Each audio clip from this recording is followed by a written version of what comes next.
هممیهنان عزیز،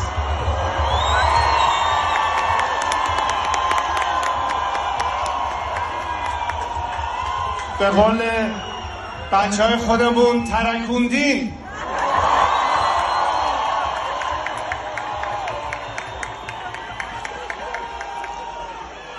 اگر اشتباه نکنم این یکی از بزرگترین جمعیتی است که تا به حال گرد هم جمع شده ایم و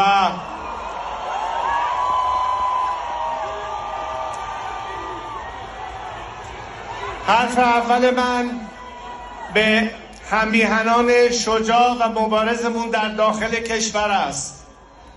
بدانید که تنها نیستید و ببینید که در سرتاسر جهان ایرانیان متحد و یک صدای شما رو به جهانیان رساندن و اکنون صدای اونها رو به شما برمیگردانیم که بدانید در این مبارزه دنیا امروز با شما ایستاده.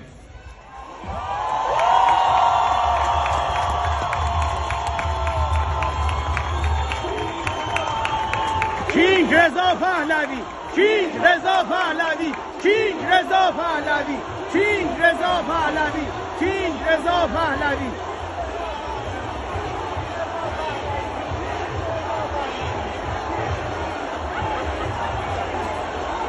پس از گذشت نزدیک به نیم قرن، پس از دهه‌ها مماشات جهان با این نظام سرکوبگر، بعد از چندین نهضت آزادیخواهی مردممون که نتونستیم به نتیجه نهایی برسونیم، اکنون به مرحله رسیدیم که به قول همه شما این آخرین نبرده. پهلوی برمیگرده، پهلوی برمیگرده. این آخرین نبرده، این آخرین نبرده، این آخرین نبرده. میلیون ها هموطنانمون در چارگوشه کشور عزیزمان از دیدگاه‌های مختلف، از ملت‌های اقوام مختلف، زبان‌های مختلف، ادیان مختلف، گرایشات مختلف، اما متحد و یک صدا در این پیکار ملی برای آزادی کنار هم ایستاده‌اند. دشمنان سعی دارند ادعا بکنن که مردم ایران اتفاق نظر و اتحاد ندارن.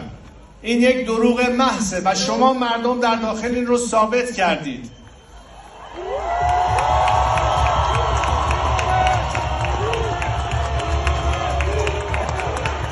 کینگ رضا پهلوی، کینگ رضا پهلوی.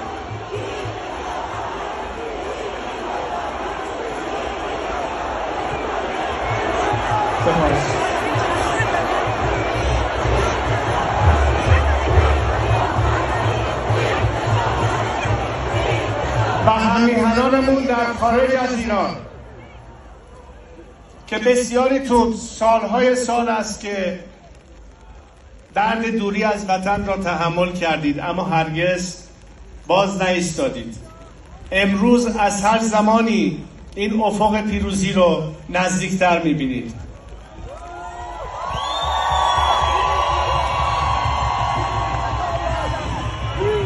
در چهارگوشه جهان، از استرالیا تا کانادا تا امریکا تا اروپا، ایرانیان هر کدوم به سهم خودشون هفته هاست، البته سال هاست، ولی در همین چند ماه اخیر نشون دادید که به چه شکلی مدام در صحنه هستید که صدای هممیهنانتون رو به جهانیان برسونید. و دیدم که با چه رفتار و منش صحیح، متمددانه